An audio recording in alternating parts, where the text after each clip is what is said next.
গো, দাঁড়াও, নামাও নামাও দেখি কি কি খেলনা আছে দেখি তো। বাবা, অনেক খেলনা আছে তোমার কাছে।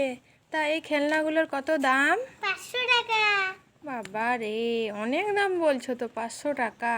তো আমার কাছে তো এত টাকা নেই। আমার কাছে এই 10 টাকা আছে, দাও তো একটা খেলনা ভালো দেখে। নাও। হ্যাঁ, 10 টাকায় এই একটা ভাঙা খেলনা, তা আবার চাকা নেই একটাও, কেন? 10 টাকায় ভাঙা গাড়ি হয়, 500 টাকায় ভালো ভালো খেলনা হয়।